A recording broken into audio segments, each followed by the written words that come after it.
당신의 기도가 응답받지 못하는 이유를 아십니까? 지은이는 워런 위어스비 박사입니다. 제6장 사후 세계에서의 기도는 누가복음 16장 19절에서 31절의 말씀 중심으로 펼쳐지고 있습니다. 성경에서는 사후 세계에서의 기도를 어떻게 말하고 있는지 우리 함께 읽어보도록 해요. 죽은 후에 하는 기도는 아무 소용이 없다. 기도할 수 있는 장소는 이 땅이며 기도해야 할 시간은 바로 지금이다.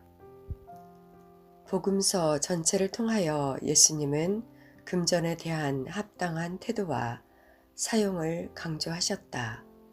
누가복음 16장에는 우리에게 맡겨진 자원들에 관해 연속적으로 두 메시지가 기록되어 있다.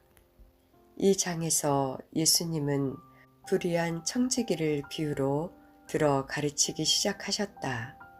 예수님은 주인을 속이는 불의한 청지기의 행동은 너그럽게 보시지 않았던 반면에 청지기가 해고된 후에 자신을 위하여 예배하고자 주어진 기회를 사용했던 방법에 대해서는 칭찬을 하셨다.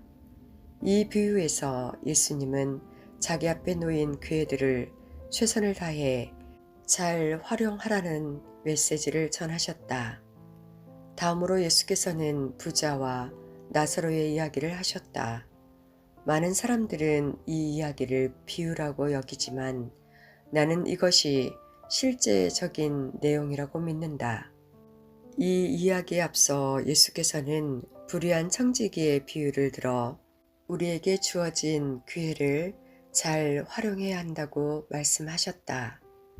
우리는 또한 하나님의 일을 위하여 우리의 재물을 적절하고도 지혜롭게 사용해야 한다.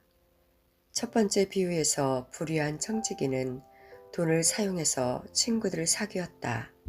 그리고 예수님은 영적인 적용을 덧붙이기 위해 두 번째 이야기를 하셨다. 주님은 실제로 이렇게 말씀하신 것이다. 내가 가진 재물을 사용하여 친구를 사귀어라. 그리하면 하늘나라에 들어갈 때 그들이 너를 기다리게 될 것이다. 내 재물과 기회를 지금 하나님을 섬기기 위하여 사용하라. 부자와 나사로의 이야기에서 주님은 하나님이 주신 재물과 기회들을 허비했던 한 사람의 삶에 대해 말씀하셨다. 부자는 자기 자신의 쾌락만을 위해 그 모든 것을 사용했을 뿐 어느 누구의 필요도 채워주지 않았다. 그 결과 부자는 영원한 고통을 겪게 되었다. 우리는 다음에서 이런 결과를 읽을 수 있다. 이 말씀을 통해 우리는 사는 동안 주님을 위하여 어떻게 재물과 기회를 사용해야 할지 많이 배울 수 있고 또한 기도에 대해서도 중요한 교훈을 얻게 된다. 이 이야기 속에서 주 예수 그리스도는 삶과 죽음 그리고 시간과 영원 사이에 베일을 살짝 벗기셔서 우리에게 내세의 일면을 보여주셨다. 우리는 여기에서 두 사람을 본다. 사는 동안 가난하고 병들었던 거지 나사로는 죽은 뒤에 그의 영원한 상급들이 기다리고 있는 하늘나라에 가서 아브라함의 품에 들려졌다. 부자도 얼마 후에 죽어 지옥의 영원한 형벌을 기다리는 사람들이 모여있는 고통의 장소인 음부에 가게 되었다. 고통 중에서 부자는 아브라함과 나사로에게 물을 구하는 것과 증인을 구하는 두 가지를 호소했다. 이 기도들은 결코 주님에 의해 응답되지 않았다. 이 구절들을 통해 우리는 그 부자의 기도가 응답되지 않았던 세 가지 이유를 찾아볼 수 있다. 그는 부적당한 장소에서 기도했다. 그 부자의 기도가 응답되어지지 못했던 첫 번째 이유는 그가 부적당한 장소에서 기도했기 때문이다. 누가복음 16장 23절은 우리에게 이렇게 말해준다. 저가 음부에서 고통 중에 눈을 들어. 누가복음 16장 23절. 흠정역 성경과 다른 번역판 영어 성경들이 이 말을 헬이라고 표현했던 반면에 헬라 원어는 믿지 않는 사람들이 죽은 후에 가는 임시적 형벌의 장소를 일컫는 말인 하데스라는 말로 표현했다. 그런데 이와는 대조적으로 지옥은 구원받지 못한 사람들이 영구히 거하는 곳이다. 심판의 날에 그리스도를 영접하지 않는 산자와 죽은 자들은 영원한 지옥으로 던져질 것이다. 한 번 죽는 것은 사람에게 정하신 것이요 그 후에는 심판이 있으리니. 히브리서 9장 27절. 음부와 지옥이 두 개의 구별된 장소라는 사실은 요한계시록 20장에서 마지막 심판 때에 죽은 자들이 사망과 음부로부터 나와 불못에 던져지게 된다는 기록을 통해 더욱 분명하게 제시되어 있다. 그러므로 음부와 불못은 동일한 장소가 아니다. 여기에서 사망은 무덤을 표현한다. 사람이 죽을 때 무덤이 사람의 몸을 요구하는 반면 음부는 그의 영혼을 요구한다. 심판 후에 불신자들의 몸과 영혼은 다시 한번 결합되어 불못으로 던져지게 될 것이다. 그리하여 우리는 죽은 다음에 부자의 영혼이 심판을 기다리기 위하여 음부로 보내졌다는 것을 알 수 있다. 그는 왜 그곳에 가게 되었는가? 그 이유는 그가 부자였기 때문이 아니다. 아브람 역시 부자였다. 이 두 사람의 차이는 오직 그 마음에 있었는데 아브람은 끊임없이 하나님을 의지하고 섬기는 위대한 믿음의 사람이었다면 그 부자는 하나님보다 자신을 더욱 우위에 두었던 사람이기 때문이다. 그는 회개하기를 거절했고 모세와 선지자들을 통해 전해진 하나님의 메시지를 듣고도 마음을 강팍하게 했다. 그러므로 그는 스스로 자신의 장래 운명을 결정했고 하나님의 마지막 심판이 있기까지 머물러야 할 그 형벌과 고통의 장소로 보내지게 되었다. 당신은 이 사람이 살아있는 동안 얼마나 많은 증인들을 접했는지 생각해 본 적이 있는가? 심지어 그의 부유함조차 그에게는 하나님의 증거가 되었다. 예수께서는 이 사람이 살아있는 동안 날마다 호아로이 연락했다고 언급하셨다. 호아로이의 헬라어는 눈부신 또는 화려하고 찬란한 이러한 의미를 지니고 있다. 만일 그 사람이 하나님께서 자기에게 얼마나 많은 축복을 베푸셨는지를 보고 자신이 그와 같은 복을 받을 만한 사람이 아니라는 사실을 인식했더라면 그는 깊은 회개와 겸손을 느꼈을 것이다. 로마서 2장 4절은 우리에게 이렇게 말해준다.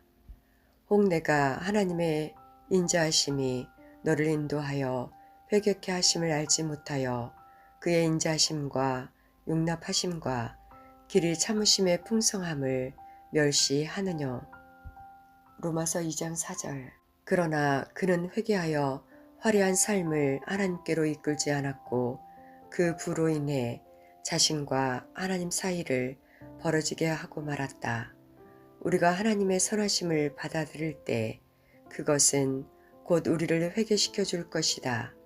이 부자의 경우처럼 하나님의 선하심은 어떤 사람에게는 단지 마음을 더욱 강팍하게 해주는 요인이 되기도 한다. 그들의 관심은 하나님께로부터 자신에게로 옮겨졌다. 그 결과는 무엇인가? 다만 내 고집과 회개치 아니한 마음을 따라 진노의 날, 곧 하나님의 의로우신 판단이 나타나는 그날에 임할 진노를 내게 쌓는도다. 로마서 2장 5절. 우리가 물질적인 부하만을 바라보기 시작하고 하나님을 향해 마음을 강팍하게 하면 우리는 자신에게 영원히 고통을 줄 보화들을 쌓아두는 것이 된다. 그의 부에 덧붙여 주께서는 그 부자에게 나사로를 증거자로 사용하셨다. 이 거지는 부자의 상에서 떨어지는 부스러기 음식을 얻고자 오랫동안 부자의 문에 앉아 있었다. 나사로는 그 부자에게 하나님을 의지하고 주님을 섬길 수 있는 많은 기회를 주었다. 분명하게도 이 거지의 출현은 무시될 수 없는 것이었지만 부자는 그의 증거와 필요를 무시해버렸고 그리하여 자기 앞에 놓인 기회들을 놓치고 말았다.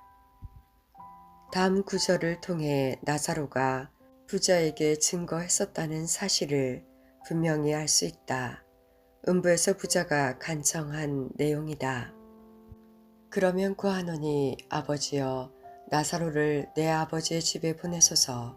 내 형제 5이 있으니 저희에게 증거하게 하여 저희로 이 고통받는 곳에 오지 않게 하소서. 누가복음 16장 27절 28절. 그 부자가 왜 그와 같은 요청을 했는가?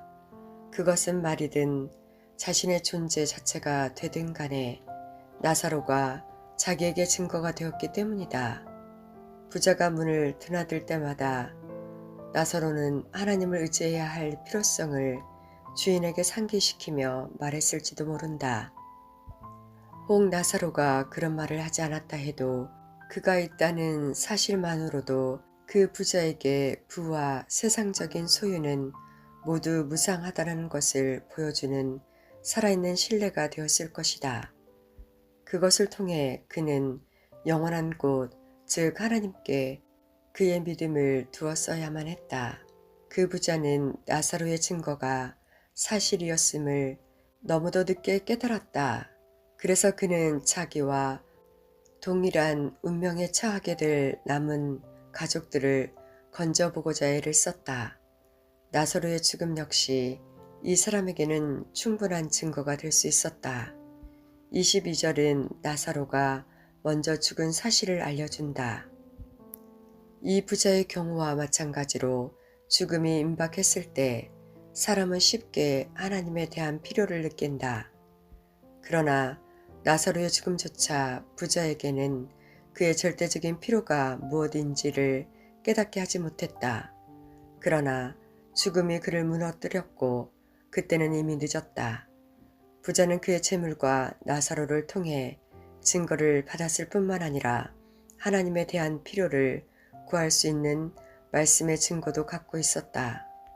그 사람은 안식일마다 회당에서 율법과 선지자의 말을 들었을 것이다. 그러나 어쨌든 그는 그 가르침에 주의하지 않았다. 그는 말씀, 부, 나사로의 증거를 모두 무시했기 때문에 자신의 운명을 결정짓고 말았다. 그는 곧 죽었고 음부로 들어갔다. 이제 그가 자신의 삶을 바꾸기에는 이미 때가 너무 늦었다. 사실상 그 부자는 자신의 삶이 변화되기를 원치 않고 있었다. 죽어서도 사람의 성품이 변화되지는 않는가 보다. 그 부자는 살아서도 이기적인 사람이었고 죽어서도 여전히 그랬다. 물과 증인을 요청했던 그의 기도는 고통에서 벗어나 보고자 하는 이기적인 욕망의 표현이었다. 여기에서 우리는 그가 부적당한 장소에서 기도하고 있음을 알 수 있다. 그는 음부에서가 아니라 땅에 있는 동안 하나님께 기도하는 믿음을 가졌어야 했다. 하나님께서는 부자가 스스로 심판을 자초했기 때문에 그의 기도에 응답해 주시지 않으셨다. 죽어서는 그리스도를 영접할 수 있는 기회가 없다. 그렇기 때문에 우리에게 오늘날 주어진 기회를 잘 사용해야 한다. 보라 지금은 은혜 받을 만한 때요. 보라 지금은 구원의 날이로다. 고린도 후서 6장 2절. 그는 부적당한 대상에게 기도했다.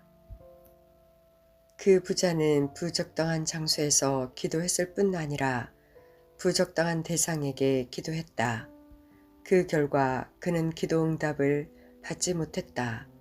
그는 하나님께 기도한 것이 아니라 아브라함에게 간구했다. 불러 가로되 아버지 아브라함이여 나를 긍휼히 여기사. 누가복음 16장 24절. 여기에서 아브라함의 품이라고 표현한 것은 매우 중요하다. 구약에서 말하는 아브라함의 품은 신실한 자들이 죽음 후에 가 있는 낙원의 의미로 유대 백성들에 의해 사용되었다. 신실한 이스라엘 자손들이 죽은 후에 히브리 민족의 조상이며 위대한 믿음의 사람 아브라함이 기다리고 있다고 생각한 것은 매우 자연스러운 생각이다. 유대 백성들은 아브라함의 자손이라는 사실에 대해 대단한 자부심을 가지고 있었다. 일반적으로도 잔치에서 제일 귀하고 존경받는 손님들은 주인의 가장 가까이에 앉는 것이 당시 풍습이었다. 그리고 더욱 선별된 자리는 주인의 품에 비스듬히 누워 앉는 것이다. 그리하여 이 구절에서 예수님은 가장 아름다운 모습으로 이 장면을 묘사해 주셨다. 가난하고도 눌림받던 거지 나사로가 죽었을 때 그는 천사들에 의해 가장 영예로운 장소인 아브라함의 품에 인도되었던 것이다. 하지만 많은 조문객들이 모이는 거창한 장례식을 치렀을 부자는 가장 불명예스러운 장소인 음부로 들어가게 되었다. 부자가 아브라함이 자기를 위해 무엇인가를 해줄 수 있을 거라고 생각한 것은 논리적인 생각처럼 보인다. 무엇보다도 아브라함은 위대한 믿음의 사람이자 하나님의 친구였고 또 위대한 중보 기도자였다. 사실상 유대인들은 그들이 아브라함의 직계 후손이라는 사실에 대해 스스로 대단한 자부심을 가지고 있었다. 그러나 아브라함은 그를 구원해 줄 수가 없었고 그는 결국 합당치 못한 대상에게 기도하게 된 것이다. 이와 마찬가지로 오늘날에도 어떤 사람들은 죽은 사람에게 기도할 수 있다고 믿고 있다. 그러나 나는 낙원이든 음부이든 간에 죽어서 다른 세계로 넘어간 사람에게 기도하라고 가르치는 성경 구절을 성경의 어느 곳에서도 발견하지 못했다. 기도에 응답해 주실 수 있는 분은 오직 하나님 한 분뿐이시다. 죽은 자이든 산 자이든 간에 어느 누구를 향해 기도하는 것은 모두 헛된 일이다. 이렇게 볼 때 그 부자는 합당치 못한 대상에게 기도하는 것이다. 그는 부적당한 유익을 위해 기도했다. 우리는 부자의 기도가 응답되지 않았던 세 번째 이유를 찾아볼 수 있다. 그는 부적당한 장소에서 부적당한 대상에게 기도했고 나아가 부적당한 유익을 위해 기도했다. 그가 구했던 것은 무엇인가? 그는 물을 원했다. 나사로를 보내어 그 손가락 끝에 물을 찍어 내 혀를 서늘하게 하소서. 내가 이 불꽃 가운데서 고민하나이다. 누가복음 16장 24절. 나사로를 멸시했던 부자가 이런 요구를 하는 것은 매우 흥미롭다. 이전에 그는 나사로가 가까이 오는 것을 달가워하지 않았을 것이다. 그러나 이제는 모든 상황이 바뀌었다. 그는 지금 나사로에게 가까이만 갈 수 있다면 무엇이든지 내줄 지경이다. 이와 같은 일들은 오늘날에도 흔히 일어난다. 그리스도를 구세주로 알지 못하고 있는 사람들은 당신과 함께 아무것도 하기를 원치 않을 것이다. 특히 당신이 복음을 증거하고자 한다면 그들은 더욱 멸시하고 가까이 하는 것을 꺼려 할지도 모른다. 그러나 언젠가 그들은 당신을 만나보기 원할 것이며 당신이 그들에게 보이려고 애썼던 그 사랑과 관심을 베풀어 달라고 간절히 원하게 될 것이다. 부자가 나사로가 와주기를 간구한 데는 실제로 자신의 고통을 덜어줄 수 있는 그 무엇인가를 원했던 이기적인 동기에서였다. 그러나 아이러니컬하게도 물은 어떤 식으로도 그의 고통을 덜어줄 수 없었다. 사람들이 지옥에서 겪는 고통은 약간의 물로는 도저히 덜어지지 않는다. 우리는 여기에서 행한 대로 갚으시는 하나님의 법칙을 보게 된다. 그렇다. 부자는 사는 동안 행복했었다고 죽어서 고통을 당하는 것이 아니다. 그가 사는 동안 주님을 배척했기 때문에 고통받고 있는 것이다. 반면에 사는 동안 고통과 괴로움을 겪었던 나사로는 지금 모든 좋은 것을 누리며 즐거워하고 있다.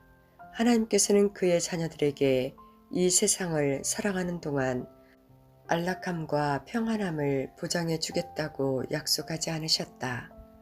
그러나 하나님은 그 모든 것을 언젠가 하나님의 집에서 받게 될 것이라고 약속해 주셨다. 그곳에서 그들은 하나님께서 그들을 위해 준비해 놓으신 영원한 기쁨을 맛보며 모든 축복을 받게 될 것이다. 설령 물이 주어졌다 할지라도 그리 큰 도움이 되진 못하였을 것이다. 하지만 그의 요구가 거절되어진 데는 또 다른 이유가 있었다. 부자와 나사로 사이에 놓인 큰 구렁 때문이었다.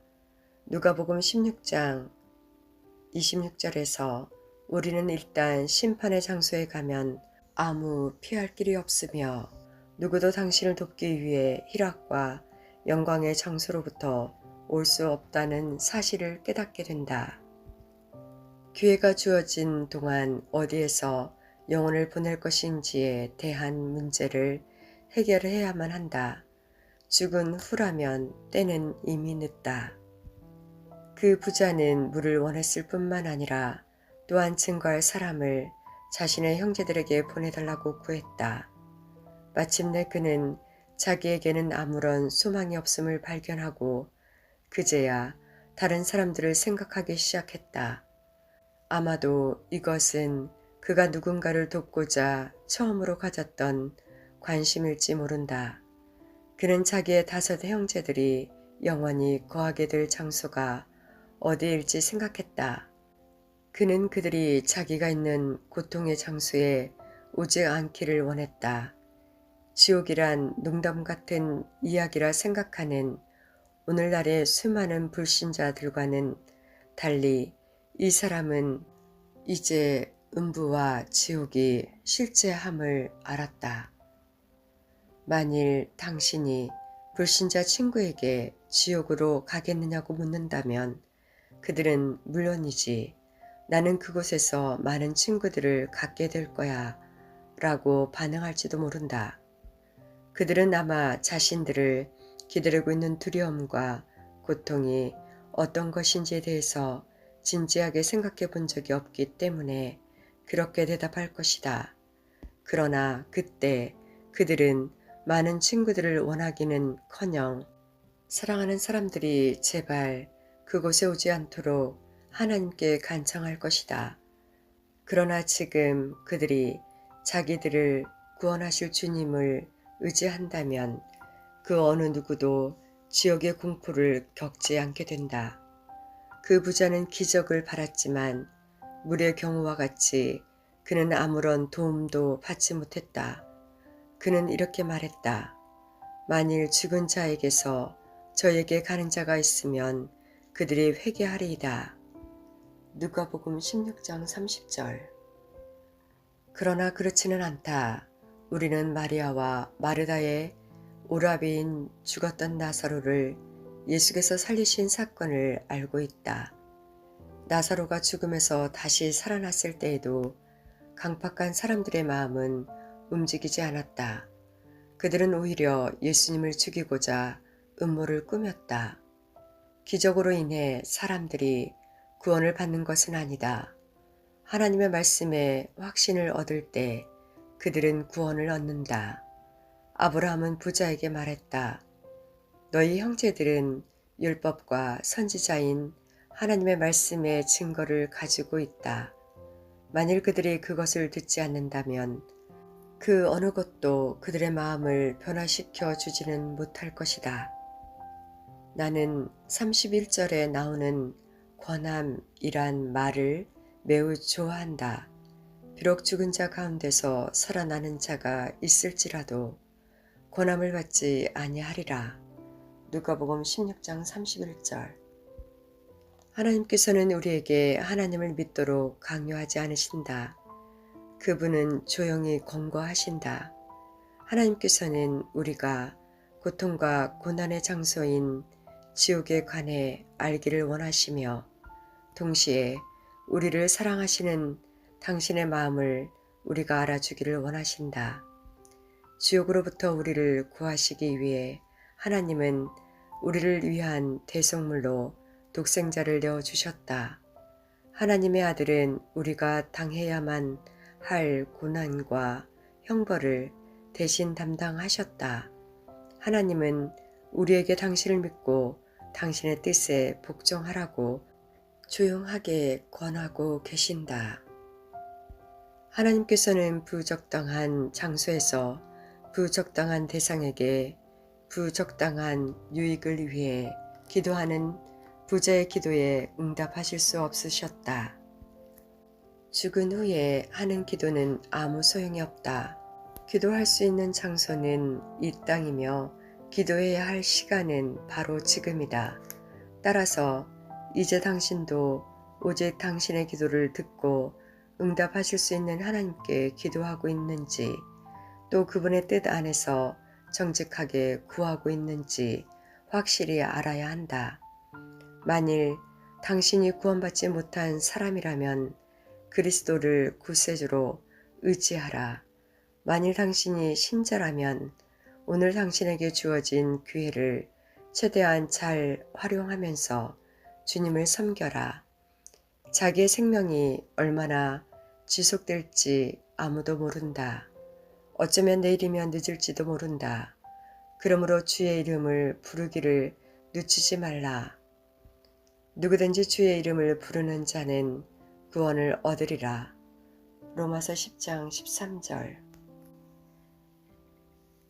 여기까지가 제 6장입니다. 감사합니다.